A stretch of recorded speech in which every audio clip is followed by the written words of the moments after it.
Bonjour à tous, bienvenue à la Cévennes. On est heureux de pouvoir passer ce temps avec vous ce soir. On va prendre maintenant un moment pour louer le Seigneur en compagnie de Jérémy et Paloma et on se retrouve à tout de suite pour l'étude biblique.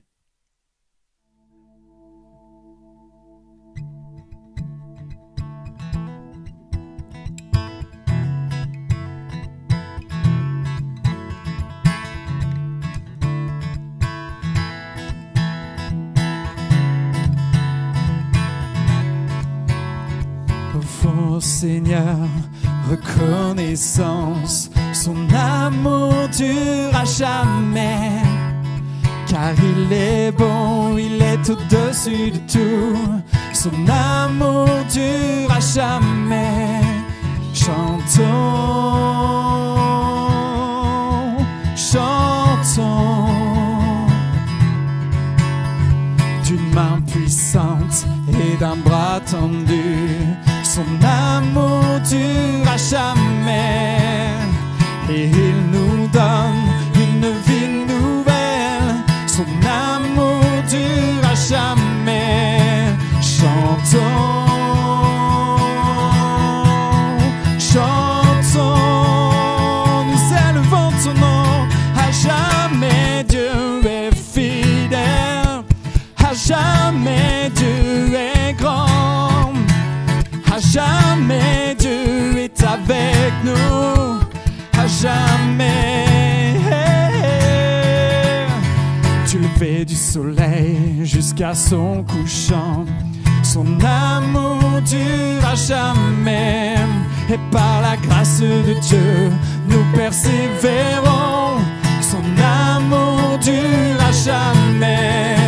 Chantons en tout temps, nous chantons à jamais Dieu est fidèle, à jamais Dieu est grand, à jamais Dieu est avec nous, à jamais. À jamais Dieu est fidèle, à jamais Dieu est grand, à jamais Dieu est avec nous, toujours là, à jamais. Son amour dure à jamais, son amour dure à jamais, oui je crois, ton amour dure à jamais, à jamais. Chantons ton amour dure à jamais. Ton amour dure à jamais, tu es toujours là, ton amour dure à jamais, fidèle, ton amour dure à jamais, pour l'éternité. Oh, oh, oh, oh. Dieu, tu es fidèle et bon.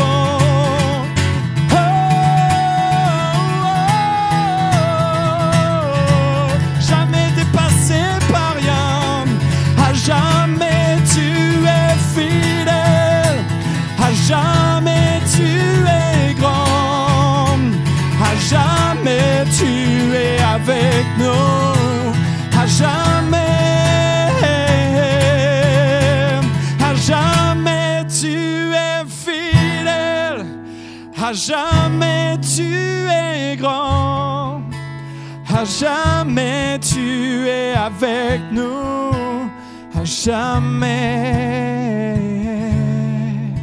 à jamais. Tu étais, tu es, tu seras, Yahweh, Yahweh.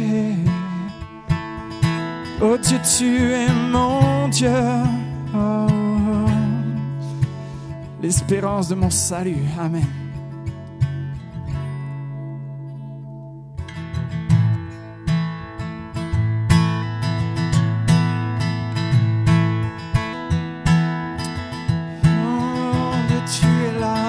Tu es là, marchant à mes côtés,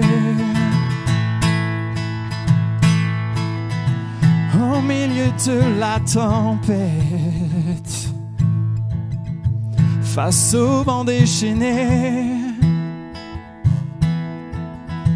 je reviendrai à tes pieds pour chercher ta volonté. Au beau milieu du désert, quand mon âme est asséchée, je rechercherai ton cœur, la seule source de mon bonheur. Oui, tout est en toi, Jésus, et tu es là. Oh, oh, oh, oh. Jésus marche à mes côtés, celui qui a calmé la tempête, tiens ma main dans la sienne. Et même entouré de ténèbres, même entouré de ténèbres, quand je perds mes repères, je m'accrocherai à tes promesses, à ton bras qui me relève. Au milieu de la vallée, accablé par mes pensées, je tiendrai ferme dans ta parole, et elle éclaire mon sentier.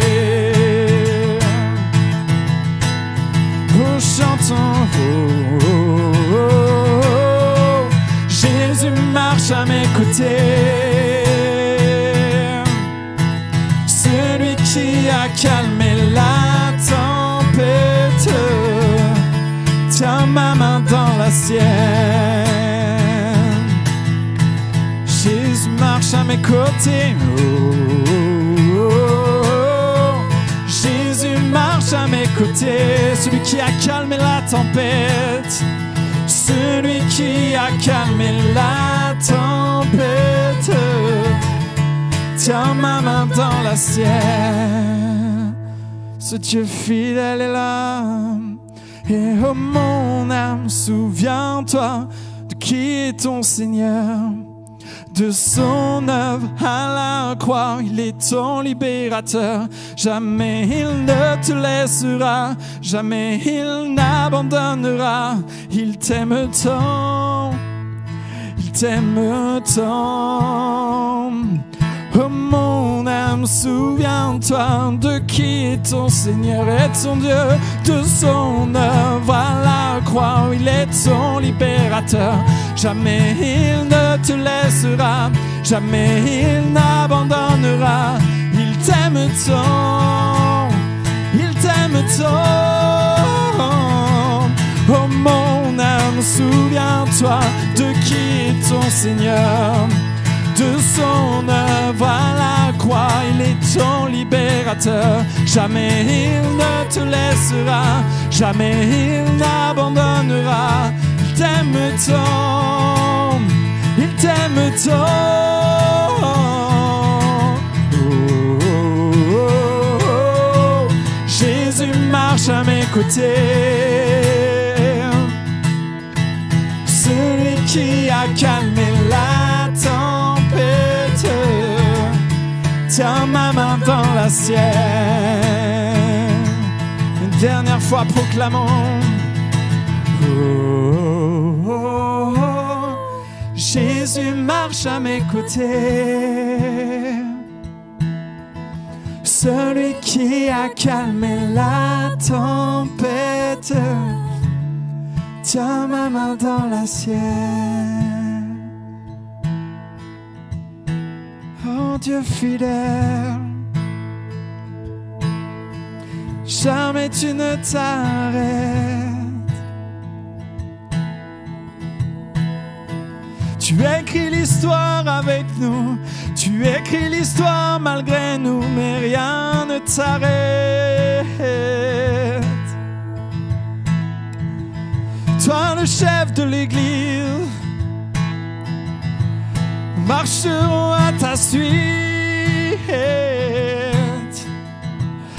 Où tu iras, nous irons, te suivrons. toi que rien n'arrête. Marchons à ta suite.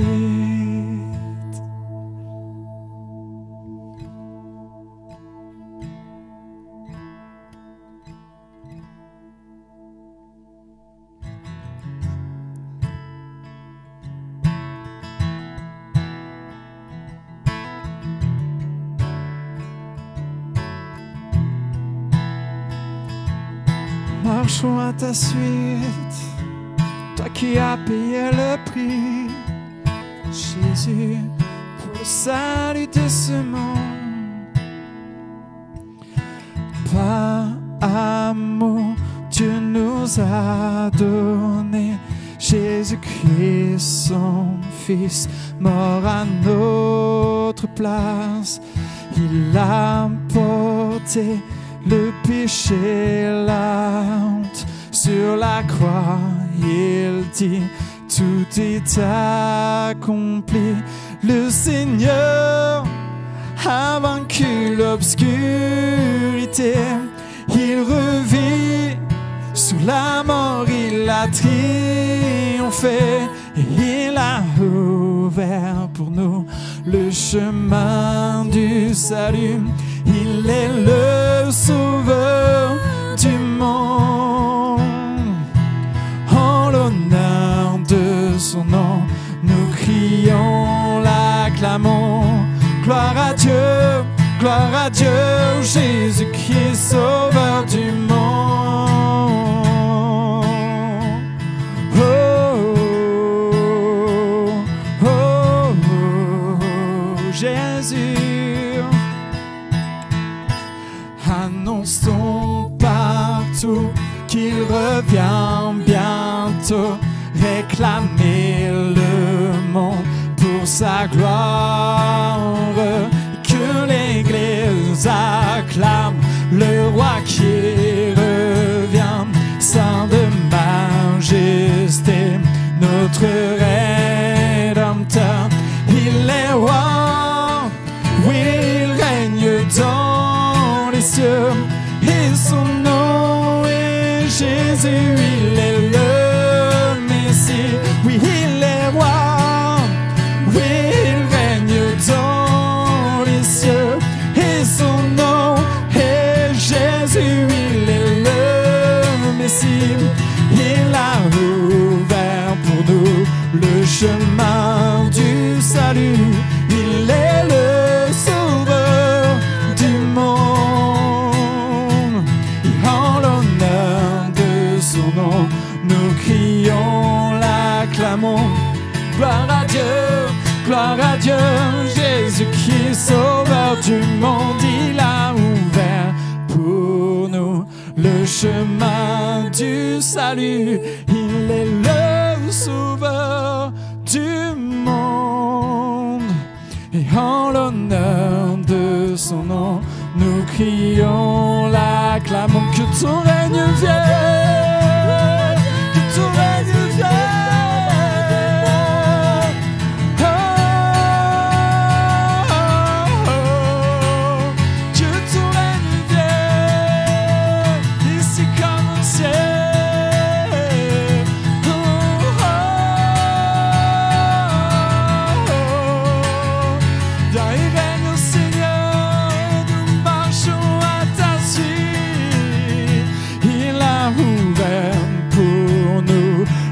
Chemin du salut, il est le sauveur du monde, et en l'honneur de son nom, nous crions, l'acclamons. Gloire à Dieu, Jésus qui est sauveur du monde.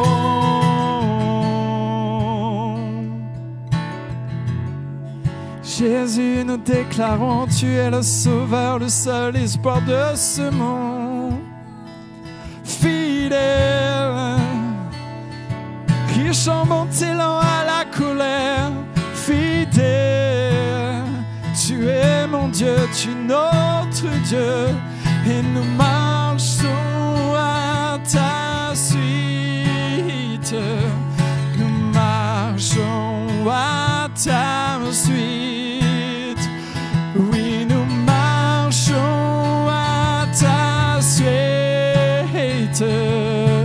Christ notre roi.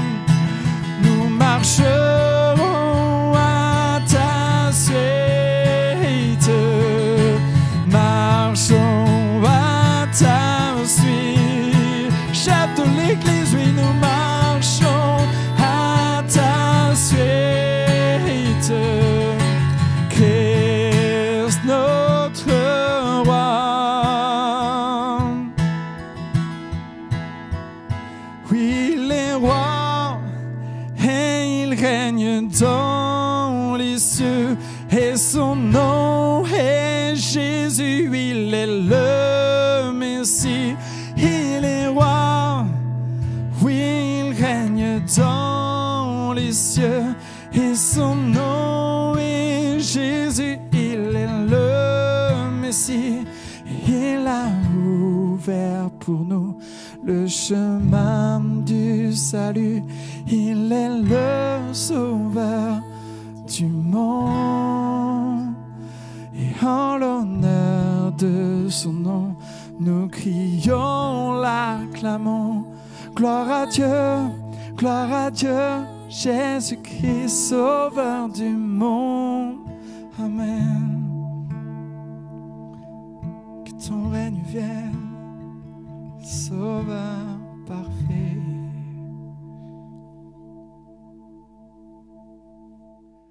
Merci Jérémy et Paloma pour ce temps de louange, c'était excellent. Oui, Christ est la tête de l'Église et nous marchons à sa suite, nous marchons après lui. Jésus marche à nos côtés, comme on le chante dans ce chant depuis peu à la CVN. Il est auprès de nous et il faut que nous prenions conscience pleinement de ça, Église à CVN.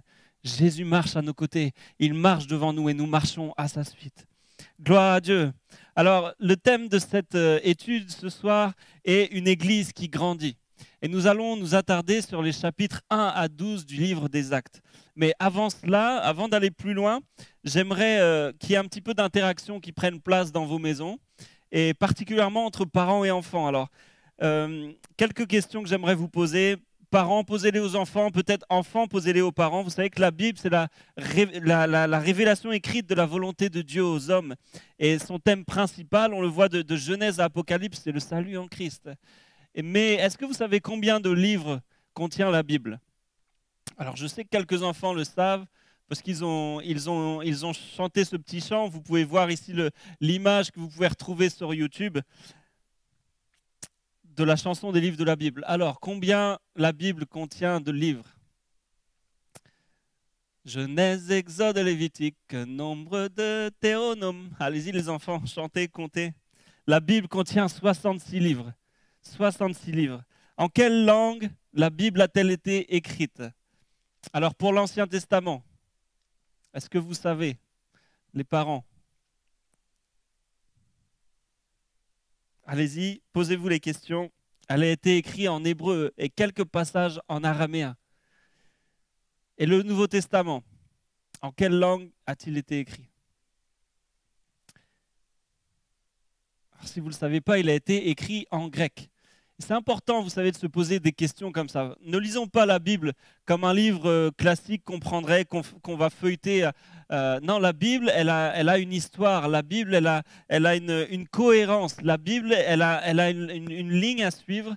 Et c'est pour ça que c'est important. Et parfois, vous le savez, le dimanche matin ici, ou à différents moments, on va étudier la Bible et puis on va prendre quelques mots en français, mais on va chercher la signification dans les textes. En hébreu, en araméen, en grec, qu'est-ce qu'ils veulent dire? Parce qu'un mot peut dire plusieurs, il peut y avoir beaucoup de définitions qui ressortent d'un seul mot. Et ce soir, on va lire beaucoup de passages d'Actes. C'est Luc qui a écrit le livre des Actes des Apôtres. Luc était un médecin, il n'était pas juif, il était grec, il était non juif. On pouvait imaginer qu'il lisait la version de la Torah appelée de la Septante, écrite en grec. On va prendre quelques mots en grec et on va voir aussi comment Luc a pu se projeter dans l'écriture du livre des Actes. C'est bon de se rappeler que notre Bible française, elle a une traduction faite à partir de ces différentes langues. Savez-vous que l'Ancien Testament est l'alliance que Dieu a faite avec les hommes avant la venue de Jésus-Christ?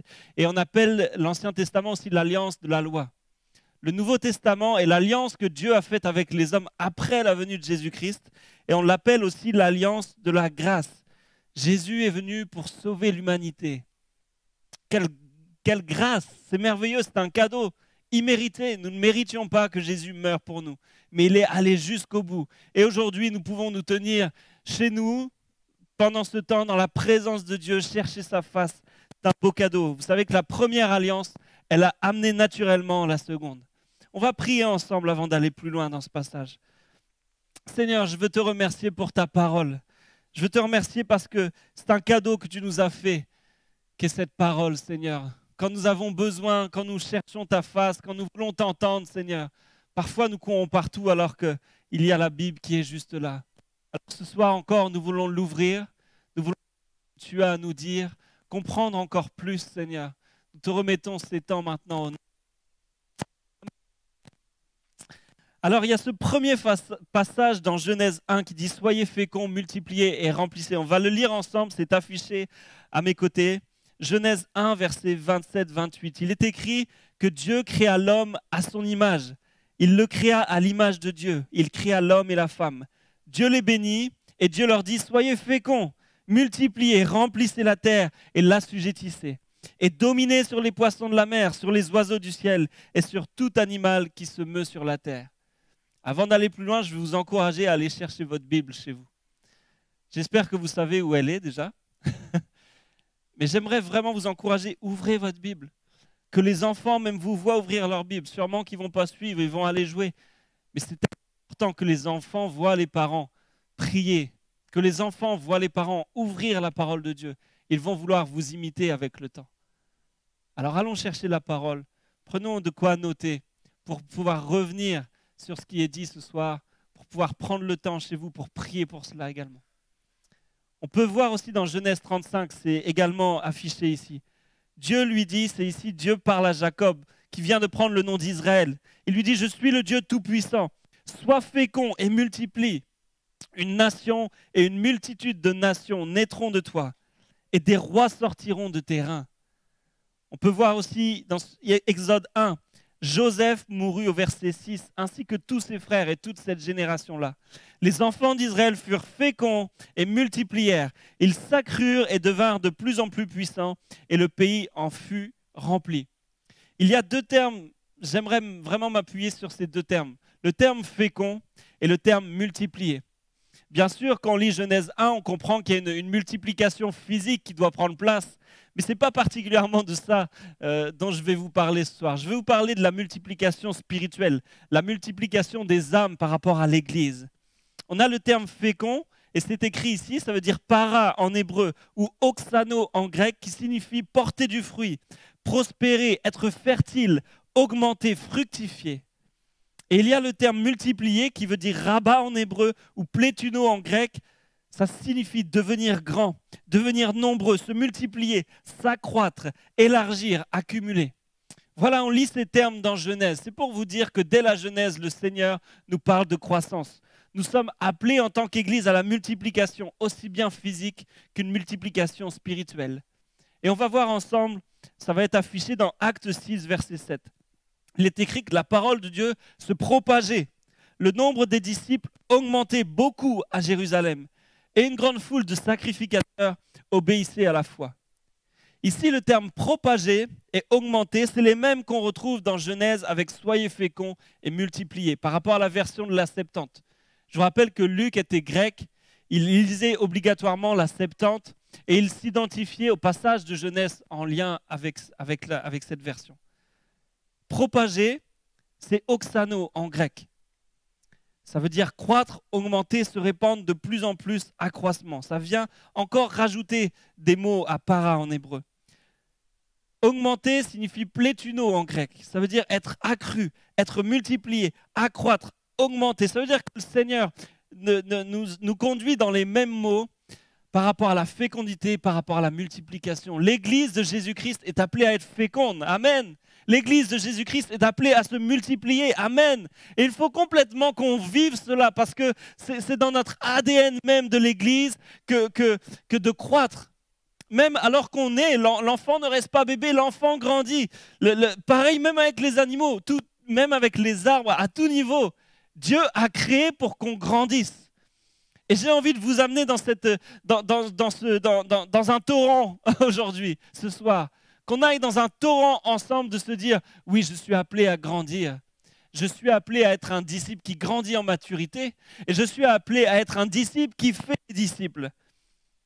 Le livre des Actes nous parle de l'expansion de l'Église. Et il est intéressant de comprendre que dès Genèse 1 jusqu'au livre des Actes et même jusqu'à la fin, Dieu nous encourage à la multiplication.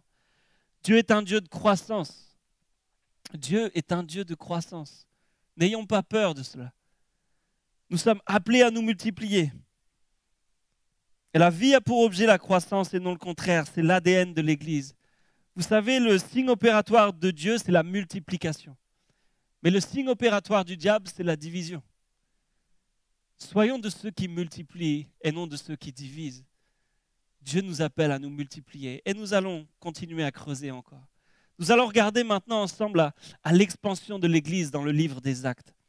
Le début de la phase de croissance, il est pleinement lié à la Pentecôte, le jour où le Seigneur a répandu son esprit sur l'Église.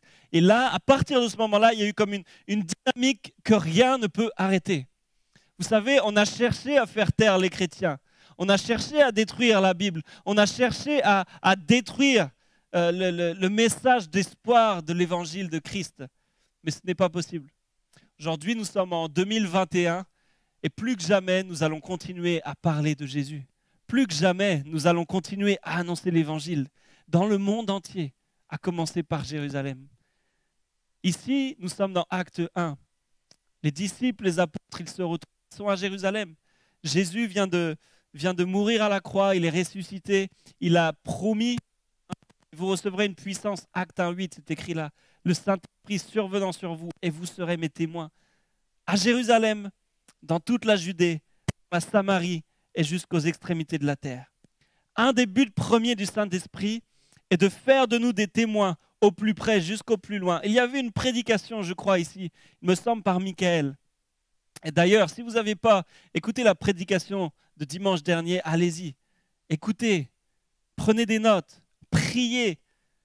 C'est tellement important, vous savez, de ne pas vivre réunion après réunion, réunion de femmes, réunion d'hommes, réunion de jeunes après réunion. Non, on vit des rassemblements de l'Église. On vit des rassemblements de frères et sœurs en Christ, de sœurs en Christ, de frères en Christ. Et ça, c'est précieux, les amis. Vous savez, c'est quand on n'a plus ça, quand on est privé de cela, qu'on se dit « Oh, combien c'était bon ». N'attendons pas d'être privé de cela, mais dès maintenant, goûtons et voyons combien Dieu est bon. Goûtons et voyons comme la communion fraternelle, c'est bon. Et on peut plus que jamais le comprendre en ces temps-là. Alors, un des premiers buts du Saint-Esprit est de faire de nous des témoins au plus près jusqu'au plus loin. Acte 2, le jour de la Pentecôte arrive. Ils étaient tous ensemble dans le même lieu, promesse tenue.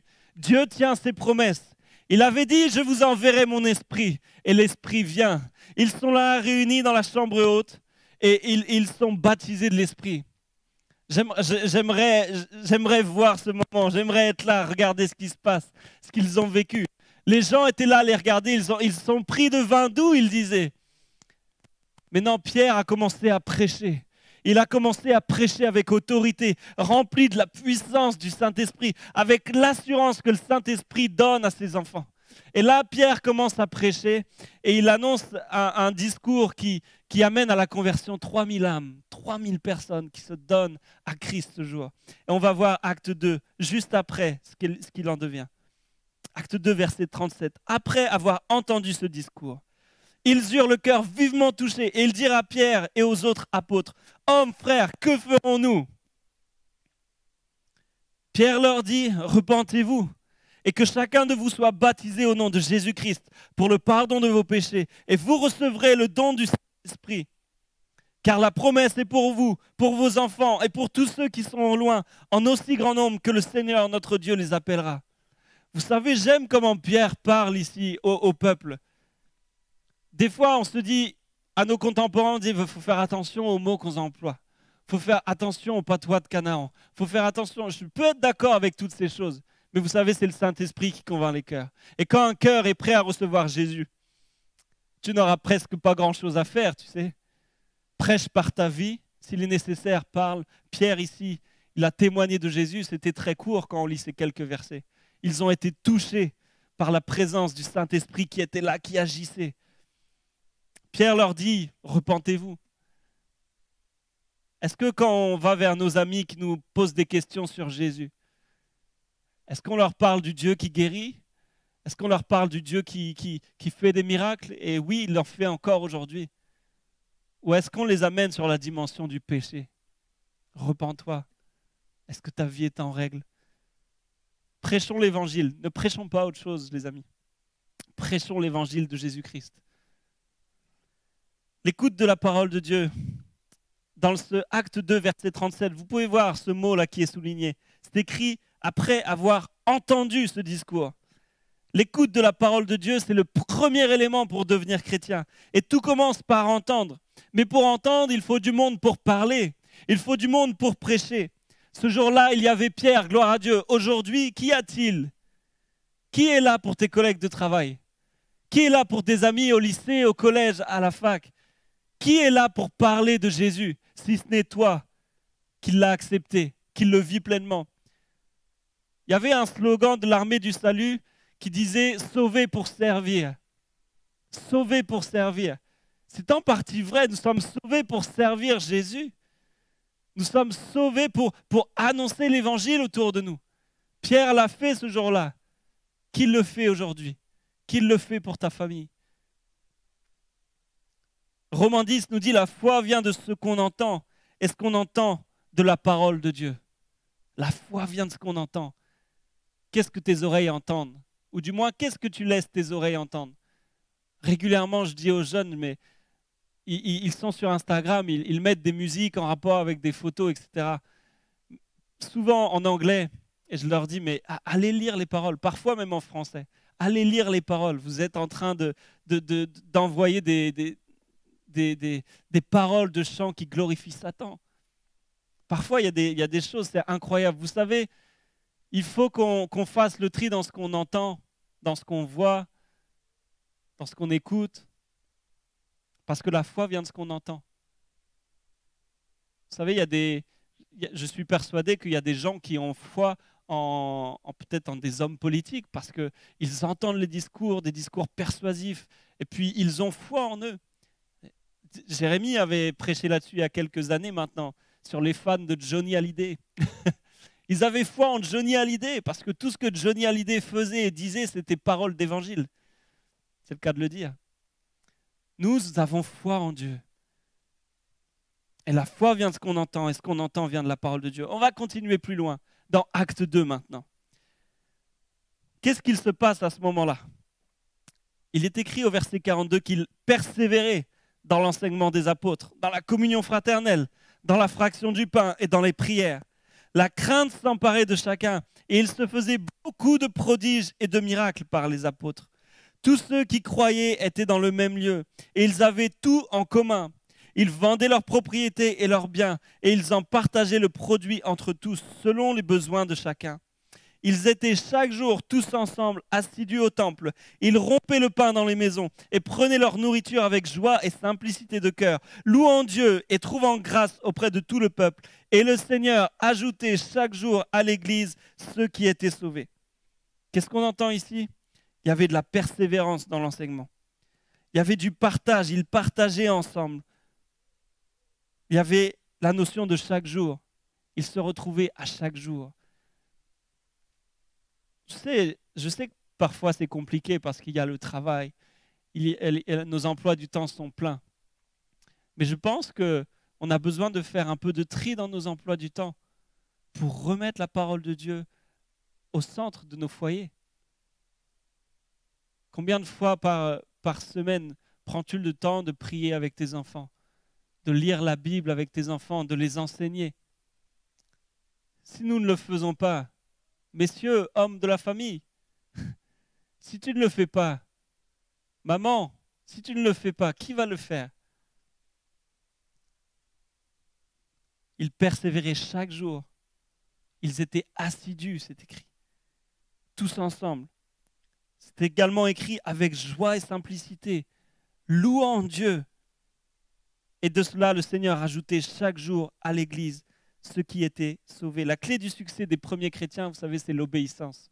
Ils étaient obéissants à la parole de Dieu. Ils avaient entendu l'ordre de mission d'aller de faire des disciples. Alors ils persévéraient, ils aimaient l'Église, ils se mettaient au service. On va continuer encore dans Actes 4. On nous parle plus de 3000 hommes ici, mais on nous parle de 5000 hommes. Et Pierre et Jean, ils continuaient de prêcher et l'Église continuait à prier. D'ailleurs, je vais vous encourager à vivre pleinement les veilles matinales avec l'Église. Chaque jour, du lundi au vendredi, de 6h à 7h, on prie ensemble, on s'encourage. C'est un vrai challenge, un vrai défi, mais c'est tellement bon. Il y a également les veilles de la maison de prière, allez-y. Les veilles des mères en prière, allez-y. Chaque groupe qui se réunisse dans ce lieu, venez, prions ensemble. Alors on nous parle ici de 5000 hommes. C'est écrit Acte 4, verset 29. Et maintenant, Seigneur, vois les menaces et donne à tes serviteurs d'annoncer ta parole avec une pleine assurance, en étendant ta main pour qu'il se fasse des guérisons, des miracles, des prodiges par le nom de ton saint serviteur Jésus. Quand ils eurent prié, le lieu où ils étaient assemblés trembla. Ils furent tous remplis du Saint-Esprit et ils annonçaient la parole de Dieu avec assurance. Ils ont prié dans la volonté du Père. Et le Père ne s'est pas fait attendre pour les remplir à nouveau du Saint-Esprit et afin qu'ils annoncent la parole de Dieu avec assurance. Et il y a beaucoup de courage ici. Vous savez, Pierre et Jean, ils viennent de passer devant le Sanhédrin. Ils viennent en gros d'avoir un coup de pression. On sait qu'ils vont aller en prison par la suite, mais là, ce n'est pas encore le cas. Le Sanhédrin leur met un coup de pression parce qu'ils parlent au nom de Jésus. Ils annoncent Jésus mort et ressuscité. Et ça commence à mettre le trouble. Et le Sanhédrin, ces religieux, ils voient aussi la population. Ils voient les âmes qui se donnent à Christ. Ils voient les conversions. Vous savez, le courage, il ne se manifeste pas particulièrement quand tout va bien. Le courage, il se manifeste quand, malgré nos craintes, on persévère dans ce qui est juste. Ce n'est pas un problème particulièrement d'avoir peur, d'avoir des craintes. Je peux imaginer que Pierre et Jean et les disciples ici et les apôtres, ils avaient des craintes. Mais là où ça devient un problème, c'est quand tes craintes et tes peurs, ils dirigent ta vie. Là, ça devient difficile parce que tu vas être ballotté partout. Mais quand les craintes et les peurs viennent, c'est à ce moment-là que l'Église, elle prie. C'est écrit, ils voient leurs menaces. Qu'est-ce qu'ils disent? Ils ne disent pas, Seigneur, ôte de nous la peur, la crainte, je ne sais pas quoi. Non, ils disent, permets qu'on puisse annoncer la parole avec une pleine assurance. Waouh! Voici le style de prière que nous devons avoir, je crois, dans les temps que nous vivons. Seigneur, oui, il y a une pandémie. Michael en parlait encore ce dimanche. Et il nous encourageait. C'était tellement bon. Oui, on vit un temps tellement inédit pour nous aujourd'hui. Est-ce qu'on peut appeler ça de la persécution? C'est une forme de persécution. C'est une forme de pression, dirons-nous. Mais dans cette pression-là, qu'est-ce qui va ressortir de nous? Est-ce que ce n'est pas le meilleur jus qui doit ressortir? Moi, je crois que dans la pression, dans ces moments où on se sent comme pressé de toutes parts, faisons cette prière. Seigneur, donne-nous d'annoncer la parole avec une pleine assurance. Partout où nous allons, partout où nous irons, donne-nous d'annoncer la parole avec assurance. Nous nous sommes levés il y a 2 dimanches maintenant, à l'appel pour servir Dieu et son Église, tous ensemble. Et depuis, est-ce que tu as persévéré, même dans la crainte, même dans la maladie, même dans la peur? Est-ce que tu as osé faire cette prière audacieuse? Donne-moi d'annoncer ta parole avec une pleine assurance. Est-ce que tu as été de ceux qui maudissent? Tu as été de ceux qui encouragent, de ceux qui multiplient ou de ceux qui divisent? Choisis ton camp. Moi, je veux être de ceux qui multiplient. Je ne veux pas faire partie du camp de celui qui divise. Et je crois que si vous me regardez, on fait partie du même camp. Multiplions-nous. Acte 6, c'est le début d'une croissance qui vient comme multiplier. Elle devient exponentielle. Pourquoi? Parce qu'ils organisent l'Église. Il y a un choix de sept frères et on va lire ensemble Acte 6, verset 5. C'est écrit, cette proposition plut à toute l'assemblée. Ils élurent Étienne, homme plein de foi et d'Esprit Saint, Philippe, Procor, Nicanor, tiens, c'est des beaux noms pour mon fils à venir, Timon, Parménas et Nicolas, prosélytes d'Antioche. Ils les présentèrent aux apôtres et qui, après avoir prié, leur imposèrent les mains. La parole de Dieu se répandait de plus en plus. Entendons, la parole de Dieu, elle est toujours là, elle se répand de plus en plus. La multiplication est là, elle est en marche, et encore aujourd'hui, mes amis. Dieu se répandait de plus en plus. Le nombre des disciples augmentait beaucoup à Jérusalem. Et une grande foule de sacrificateurs obéissaient à la foi. Qu'est-ce qu'il se passe ici? Pourquoi l'Église connaît une croissance plus exponentielle? Ils ont déchargé les apôtres. L'Église, elle se structure et elle libère les ministères. C'est tellement bon. Nous voulons vivre cela à la CVN. Nous ne voulons pas rester à Jérusalem. Nous ne voulons pas rester dans cette salle tout le temps, bien qu'on y restera un bon bout de temps. Mais il y a un moment où il faut sortir. Un moment où il faut quitter Jérusalem, un moment où il faut aller plus loin, il faut libérer les ministères. Et c'est d'ailleurs pas qu'une question uniquement de servir aux tables, vous savez, quand ils ont choisi ces 7 frères. Il est écrit qu'Étienne, au verset 8, il était plein de foi et de puissance. Il accomplissait des prodiges et signes miraculeux parmi le peuple. Parfois on regarde, on dit oui mais Pierre il était là, Jean il était là, Paul il était là. C'est une question de tous ici. Nous avons tous reçu le même esprit. Et cet esprit en nous, nous donne cette capacité d'avoir la possibilité de prêcher la parole avec puissance, avec assurance, d'accomplir des prodiges, des signes miraculeux. Vous savez, quand l'Église relâche les ministères, quand l'Église relâche les capacités, les dons en son sein, la croissance de l'Église, elle explose. Et ici, elle a explosé. Je lisais cela, que quand l'Église grandit en addition, suite au ministère de Pierre, c'est ce qui se passe. Il est écrit que chaque jour, le Seigneur ajoutait. Il y a une addition qui se fait. C'est le début de l'Église. Il n'y a que Pierre qui prêche, peut-être Jean. Voilà, c'est le début. Puis vient la multiplication, quand chacun s'engage dans le témoignage. Puis ça devient exponentiel, quand chacun commence à servir le Seigneur selon l'appel et Dieu qu'on a donné. On voit ici ce petit graphique. C'est très simple. La multiplication par addition, elle se fait 1 plus 1 plus 1, petit à petit. Je crois qu'on a vécu cette multiplication par addition ici. Si on avait vécu un autre type de multiplication, ce lieu serait déjà trop petit depuis des années. On avait vécu une multiplication et la plupart des églises en France vivent ce genre de multiplication. Des gens qui se donnent à Christ, qui parlent à leurs enfants, les enfants, pour la plupart, se donnent à Christ. Et ça vient petit à petit. Je veux nous encourager à vivre un autre type de croissance maintenant. C'est une croissance qui est comme une courbe exponentielle, une croissance rapide et continue. Elle va se dérouler comment cette croissance? Elle va se dérouler parce que chacun va s'engager dans le témoignage.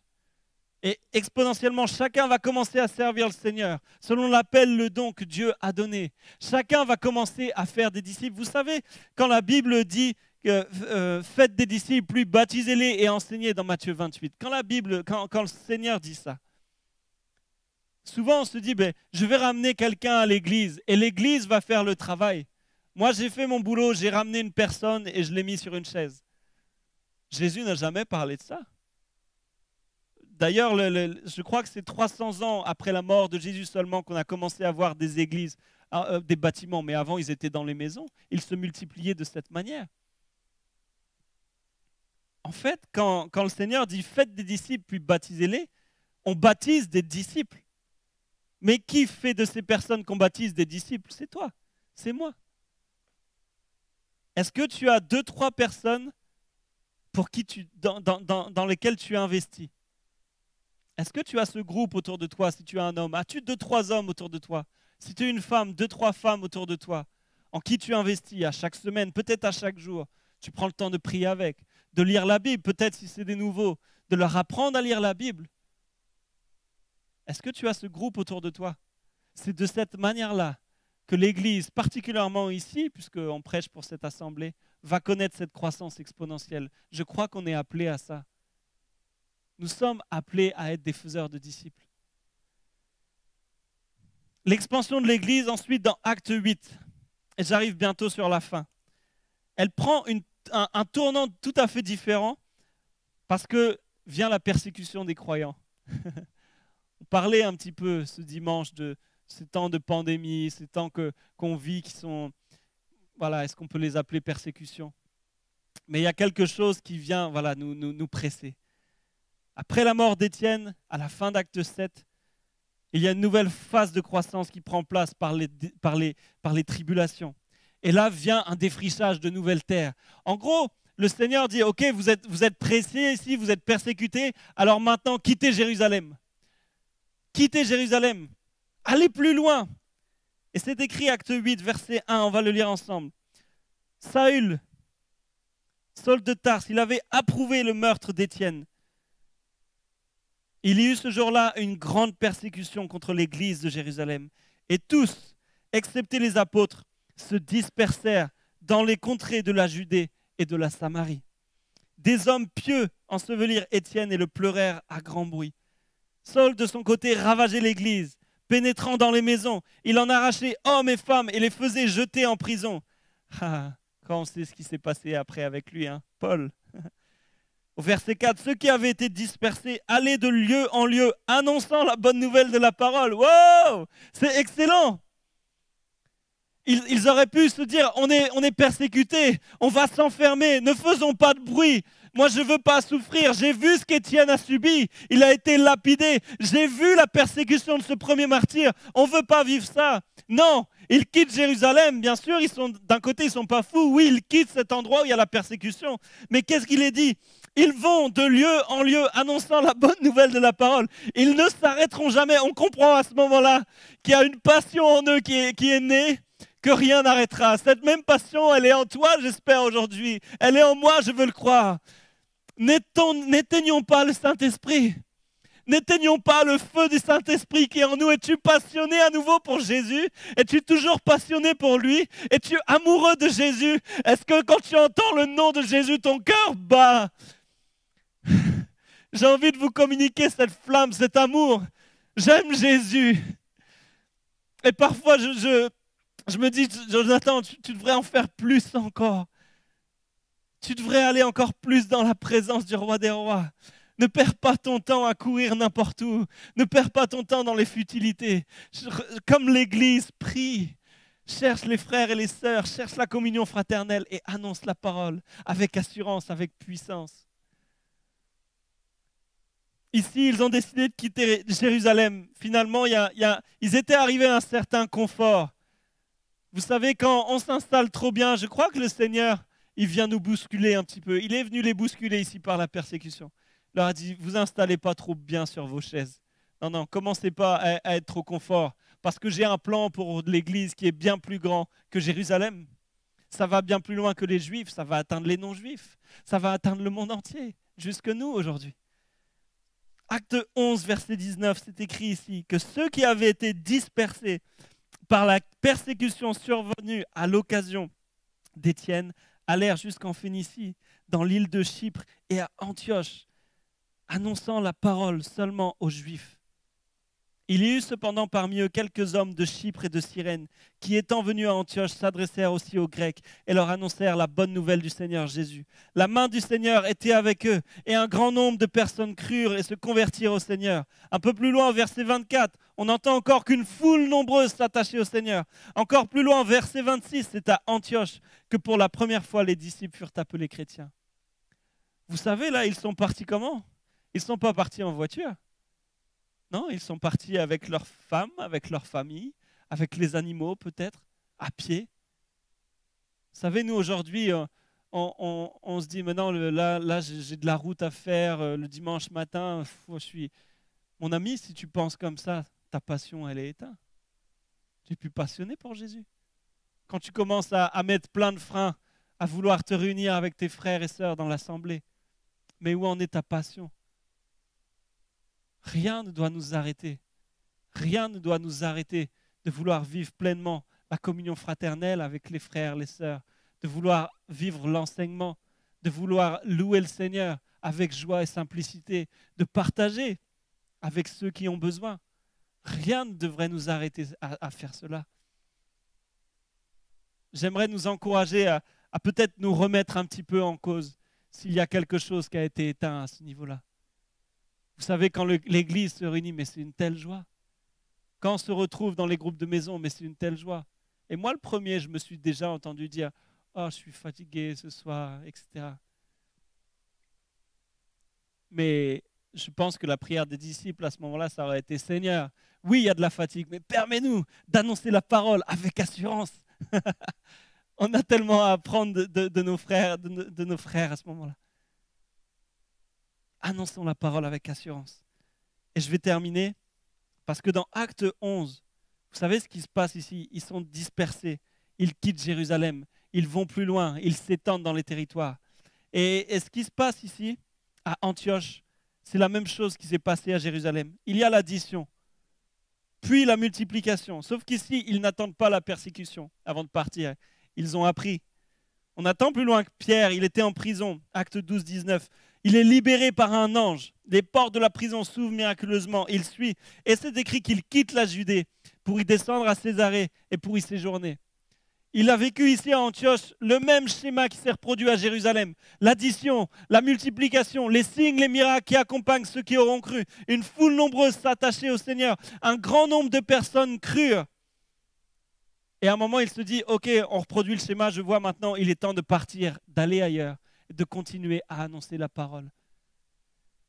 Je crois à Cévennes qu'on arrive vraiment à ce temps où chacun d'entre nous, on est appelé à faire des disciples. N'attendons pas le mardi, le dimanche, on le prêche depuis si longtemps ici. Maintenant, c'est parti, lève-toi. Tu t'es levé à l'appel de servir le Seigneur, alors vas-y. Demain, prends le temps d'aller voir tes voisins. Demain, prends le temps de parler à tes collègues de travail. Peut-être tu vas dire, mais à quel moment j'en aurai l'occasion? Oublions le télétravail. À chaque lundi matin, quand ils vont te demander comment s'est passé ton week-end, c'est l'occasion de parler du Seigneur. C'est l'occasion de dire ce que tu as fait ce week-end. Car je n'ai pas honte de l'évangile, c'est une puissance de Dieu pour le salut de quiconque croit, la parole déclare. Je n'ai pas honte de l'évangile. N'ayons pas honte de l'évangile, parce qu'il n'a pas eu honte de nous, il n'aura pas honte de nous. Je vais terminer maintenant. Vous connaissez la suite de Actes et lisez-le. Il y a les voyages de Paul qui prennent place à l'église d'Éphèse en 2 ans. À Éphèse, ils ont rempli la ville de la parole de Dieu en 2 ans. Où on en est au Havre? Clairement, ici où on en est. Peut-être tu habites à Montivilliers, à Harfleur, à Honfleur. Où on en est dans l'annonce de la parole de Dieu, de l'évangile? Vous savez, j'ai envie de rêvons grand, mais commençons petit. Là où tu es, tu as à cœur ta ville, tu as à cœur ton quartier, tu as à cœur tes voisins, commence à prier. Prie avec ton époux, prie avec ton épouse, avec les enfants. Commence à prier pour les voisins. La prière fervente du juste a une grande efficacité. Commence à prier et tu verras. On a des exemples dans cette église de voisins qui sont venus à Christ. Ici, on peut parler de René, on peut parler d'Agnès. Et j'imagine qu'il y en a d'autres encore. Il y a des voisins qui se donnent à Christ par le témoignage d'autres. Il suffit peut-être juste que tu parles. Il suffit peut-être juste que tu ailles vers et tu verras les changements. N'ayons pas peur. Je crois qu'il est temps d'être une église qui essaime, comme les abeilles. Quittons la ruche pour former une nouvelle colonie. Voilà ce que font les abeilles. Alors, au bout d'un moment, la reine, elle quitte la ruche et elle part avec quelques-uns et ils partent s'aimer ailleurs. Je veux croire qu'on arrive à ce temps. Est-ce que tu es prêt à suivre le mouvement? Est-ce que tu es prêt à te lever? Vous savez, il y a 2 dimanches, il y avait les 3 cultes, je me suis permis de regarder un petit peu. Pas pour être curieux, juste pour voir un petit peu ce qui se passe. J'ai vu dans 3 cultes, presque les 3 cultes se lever complètement. Ça veut dire qu'il y a peut-être 150 personnes, si on était 50 par culte, au moins 150 personnes qui se sont levées pour dire oui à servir le Seigneur dans la sueur, dans les larmes. Alléluia! La ville du Havre va être révolutionnée comme à Antioche. La ville du Havre va être révolutionnée parce qu'on s'est levé pour servir Jésus, pour faire de toute nation des disciples. Une église qui grandit spirituellement va grandir en nombre. Vous savez, ne disons pas ce genre de discours. Moi, j'aime pas les grandes églises. Ça ne veut rien dire. Ou plutôt, c'est plutôt dire à Seigneur, j'aime pas les grandes églises, donc j'aime pas des gens qui se convertissent. Et après, on va prier, Seigneur, envoie du monde. Mais on est fous.